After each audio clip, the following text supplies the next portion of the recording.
இதுவும் நம்ம ரொம்ப நாளா எதிர்பார்த்துட்டு இருந்தா, எப்படா ஓடிடில வரும் அப்படின்னு சொல்லிட்டு எல்லாருமே எதிர்பார்த்துட்டு இருந்தாங்க.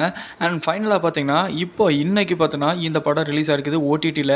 ஸோ வேற லெவல் ரெஸ்பான்ஸ் அப்படின்னு தான் சொல்லணும். அண்ட் தியேட்டர்லயே எந்த அளவுக்கு இருக்கு இந்த படம் அப்படின்னு உங்களுக்கே தெரியும். நான் எந்த படத்த சொல்றேன்னு சில பேர்த்துக்கு புரியும், சில பேர்த்துக்கு புரியாது. வேற ஒண்ணும் இல்ல, மஞ்சுமல் பாய்ஸ் தாங்க.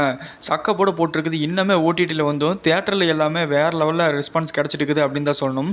அண்ட் மலையாளத்தில வந்து ஒரு வேற மாரி பாக்ஸ் ஆஃபீஸை எகிற வச்சிருச்சு அப்படின்னு தான் சொல்லணும். அண்ட் இதெல்லாம் ஒரு பக்கம் இருந்தாலும் இதை தொடர்ந்து பார்த்தீங்கன்னா பிரேமலு, மஞ்சுமல் பாய்ஸ் இந்த 2 படம் தான் ஒண்ணா ரிலீஸ் ஆச்சு.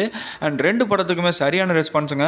அண்ட் மஞ்சுமல் பாய்ஸோட பிரேமலு ஒரு படி மேலே, மஞ்சுமல் பாய்ஸ் தான் வேற லெவல் அப்படின்னு சொல்லிட்டு 2ம் போட்டி ஓட்டு விட்டுருக்காங்க. போட்டி ஓட்டு ஆடியன்ஸ் எல்லாம் செலிப்ரேட் பண்ணிட்டு இருக்காங்க. அண்ட் மலையாளம் இண்டஸ்ட்ரியில் இப்படி ஒரு பாக்ஸ் ஆஃபீஸ் கலெக்ஷனாக 2 படமே எகிற வச்ச ஒரு சம்பவம் கிடையவே கிடையாது அப்படின்னு தான் சொல்லணும். அண்ட் இதுதான் ஃபர்ஸ்ட் டைம்.